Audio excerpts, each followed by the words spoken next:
My brother Jason and I relocated to Colorado a few years ago. We had always of living near the mountains, but neither of us could manage it financially alone. Thus, we opted to share a townhouse in the suburbs just outside Denver. It turned out to be an ideal arrangement, placing us only 10 to 15 minutes away from a sprawling mountain range. One notable aspect of the nearby hiking and camping trails is how often they are packed with people. The closeness to the city and the allure for tourists made finding a quiet spot quite challenging. Consequently, Jason and I decided to organize a 3-day backpacking trip that would take us far from the throngs and hopefully grant us some much-needed tranquility. Jason took it upon himself to plan our route, and a couple of weeks later, we were driving toward the trailhead. Upon our arrival, we found just one other vehicle in the lot, a rundown SUV that looked like it had been through a lot. This seemed like a positive indicator, suggesting that there might only be one other person on the trail. With high spirits, we began our hike. Our first day consisted of an 8-mile trek. The majority of the terrain was relatively flat until we tackled the final couple of miles, during which we started our climb up a mountainside. It was tiring, but Jason guaranteed me that the campsite would make it worthwhile. He was correct. About 3/4 of the way up, we stumbled upon a little flat area on the cliffside boasting a stunning view of the valley below. The setting sun made the scene even more spectacular. After pitching our tents, we collected sticks and stones to form a fire pit. Once the flames were flickering, we sat down and shared stories for hours. Suddenly, we heard footsteps approaching from the trail. We fell mute, straining to listen as the sounds drew nearer. A man stepped out of the shadows into the light of our campfire. Oddly enough, he wasn't using a headlamp, which we found unusual since a good hiker or camper knows how critical it is in the dark. As he got closer, both Jason and I felt that something was off. He had a peculiar grin on his face. "Hey, did you need something?" Jason asked, rising to his feet. The man, still smiling, informed us that he was a park ranger and had been following our trail. He asserted that this area was off-limits for the season and insisted that we leave immediately. However, we knew that wasn't the case. The park remained open, and we possessed permits from the state to camp there. Additionally, park rangers wouldn't be patrolling a secluded mountain trail at such a late hour. Something felt very wrong. Jason and I exchanged worried glances as we began to question him, but he quickly interrupted us. "You both need to leave with me right now. Gather your belongings and follow me. I'll take you back to the trailhead." We stood in bewildered silence, recognizing the seriousness of the moment. The man lingered near the fire with that unsettling grin. Finally, Jason said, "No, we're staying here." The man locked eyes with Jason, then with me, keeping his creepy smile before turning and disappearing into the darkness. We were frightened and sat in silence for a while, straining to catch any sound of his return. We rekindled the fire, resolute to stay awake throughout the night. Occasionally, we thought we heard footsteps again, but the man never appeared. When dawn broke, we packed our gear and left, cutting our trip short. As we retraced our route back to the car, we noticed the same dusty SUV still parked there, raising our concerns about whether the other hiker had encountered the same individual and what might have transpired. We reported the incident to the police, but nothing came of it. It became clear that the man had fabricated his story about being a park ranger. and the intent behind his attempt to lead us into the woods at night seemed sinister. We felt lucky to have escaped, yet we couldn't shake the worry for the other hiker who might not have been as fortunate.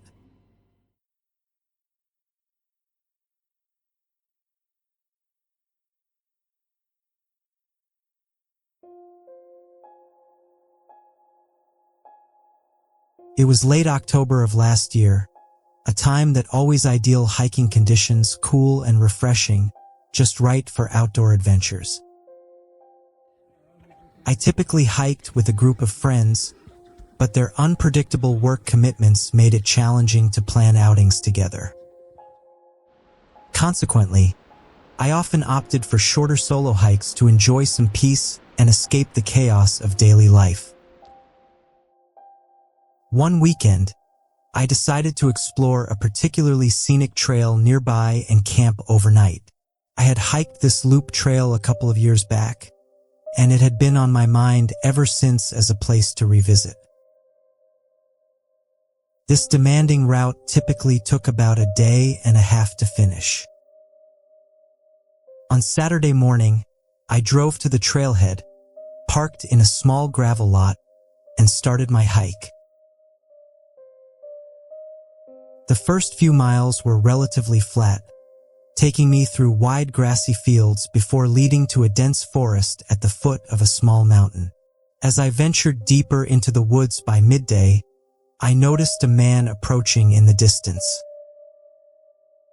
At first, I couldn't tell if he was walking toward me or away from me.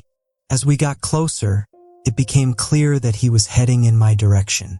This trail wasn't well frequented, and I hadn't seen anyone during my last visit. However, it was the weekend, so I assumed he too was looking to enjoy nature. As he drew nearer, I noticed he wasn't carrying a backpack, an unusual choice for someone so far along the trail without even a water bottle. He waved when we were close enough, and I returned the gesture, though a sense of unease began to creep in. Once he passed by, I heard him pause and turn around. His question, "Where's your group?" sent a chill through me. It was as if he was trying to determine whether I was alone. I quickly fabricated a response, claiming my friends were just minutes behind me.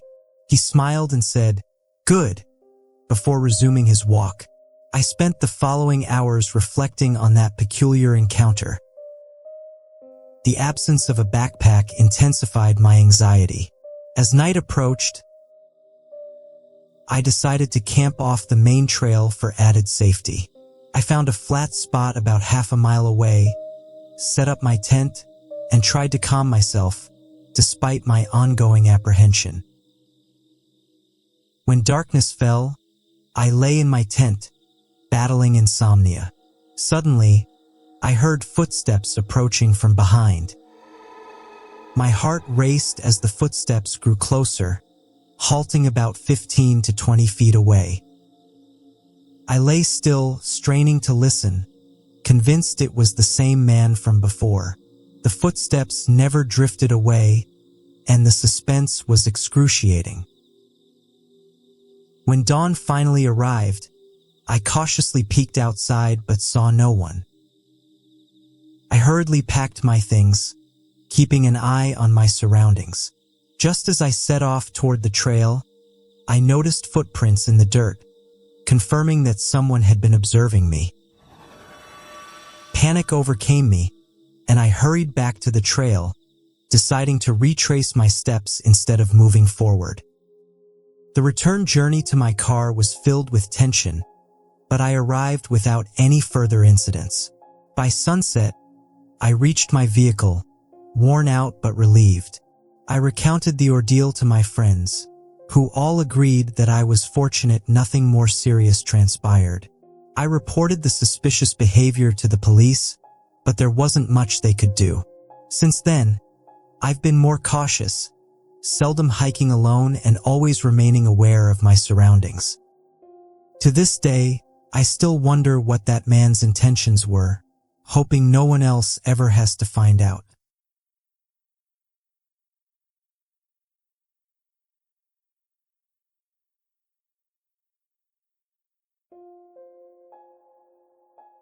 Earlier this spring, I headed out for a camping trip about 4 hours north of where I live. I chose a small, secluded lake that I often visit for its tranquility and lack of crowds. I set up camp on the first day and, as usual, I was alone. The lake, small and bordered by a grassy shore and dense forest, offered a clear view in every direction. After I arrived, I noticed a man on the opposite side of the lake who was setting up his own tent. He appeared to be a typical camper, not drawing much attention. As the sun began to set, he made his way around the lake toward my site. With a friendly demeanor, he introduced himself as Alex. He mentioned he wasn't sure if I'd seen him set up camp, but wanted to say hello since we were both out in such an isolated spot. We struck up a conversation and discovered we shared a love for the solitude of this hidden retreat. Alex, who was about my age, was also drawn to the peace of the place. After a chat of about half an hour, Alex went back to his side of the lake as the daylight faded. That night was uneventful, but the next morning, we spent most of the day together. Alex brought over a 6-pack of beers, and we relaxed by the lake, enjoying casual conversation. By the end of the day, I was sitting by my campfire, feeling pleased to have met a potential new camping friend. As the night grew later, I was preparing to put out the fire and turn in when I saw Alex walking around the lake. His campfire had been out for a while, so I assumed he had turned in. Yet there he was, approaching my campsite again. "Hey, everything all right?" I called out. Alex smiled, but something felt off. He said he had found a great spot with an amazing view he wanted to show me. Although it was late, his excitement was convincing, and I decided to go with him. I followed Alex to the other side of the lake and then through the woods. There was no established trail, so it was clear he was familiar with the area. After about 15 minutes of walking, he slowed and pointed ahead, smiling as if we had arrived. We reached an old, run-down camper, covered in moss and rust. I looked at Alex, confused, but his expression had changed. He now looked distant and cold. "What's this about, Alex?" I asked, but he didn't answer. Panic surged through me, and I started to look around nervously. Suddenly, the rusty door of the camper creaked open, and another person rushed out. I bolted, hearing Alex and the stranger coming after me. I ran as fast as I could, eventually losing them. Disoriented, I kept moving until dawn. When I finally made it back to the lake, I found my camping gear had disappeared as if it had never been there. I stayed hidden until I could safely make my way back to the trail and to my car. I reported the incident to the local authorities, but they never mentioned finding anything. I suspect they didn't investigate thoroughly. Reflecting on that night is chilling, but I'm relieved I managed to escape without learning what might have happened next.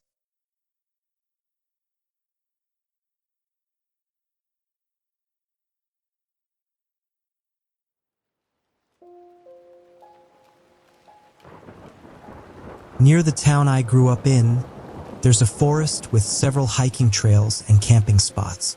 A couple of years ago, I visited my family for a week and decided to go camping while I was there. My gear was very basic, but I wasn't planning anything extreme. I just wanted to find a good spot and camp for a night or two. I started on a somewhat random trail and followed it for a while. I knew most of the trails led to a pond a few miles into the forest, so I expected to end up there.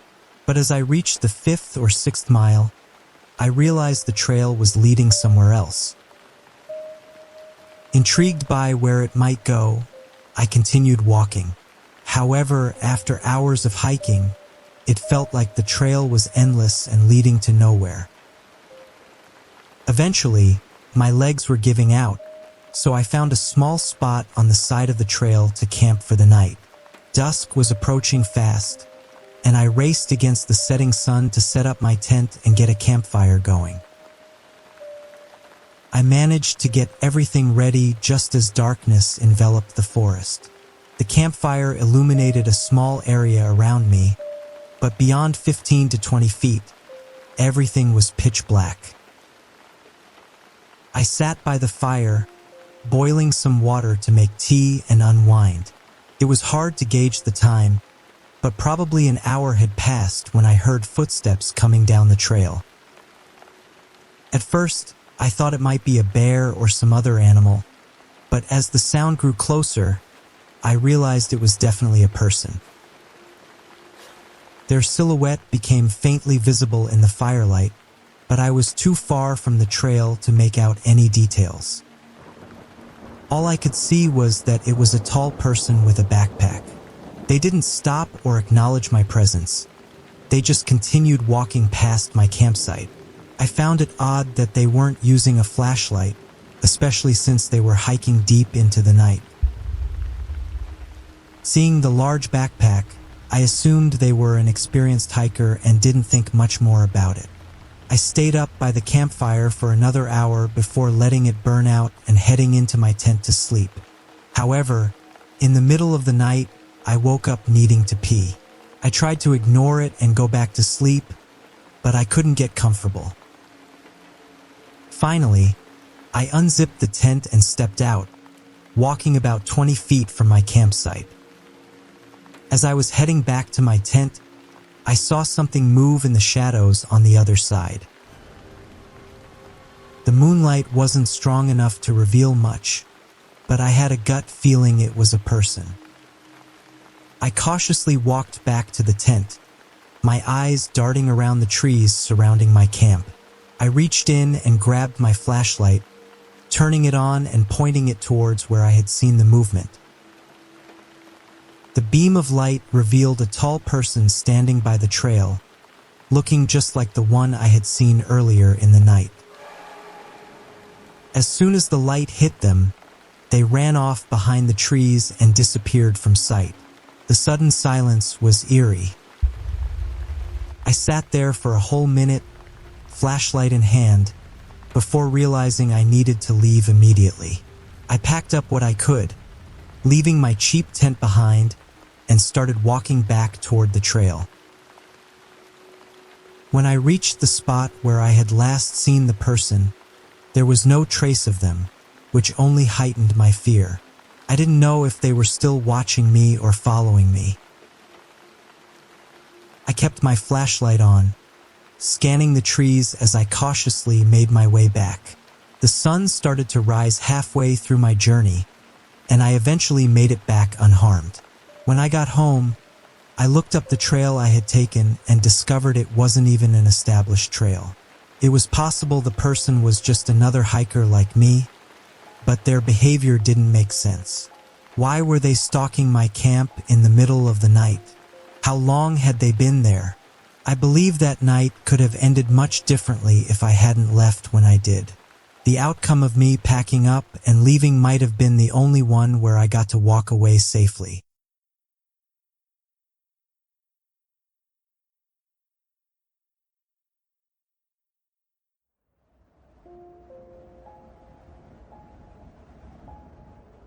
In 2019, I planned a solo hike across the Appalachian Range to a small lake at the top of the mountains, as my friend had to cancel at the last minute due to a work emergency.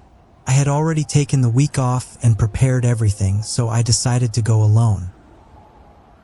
On Monday morning, I drove to a nearby trailhead and began my hike. This wasn't a standard recreational trail.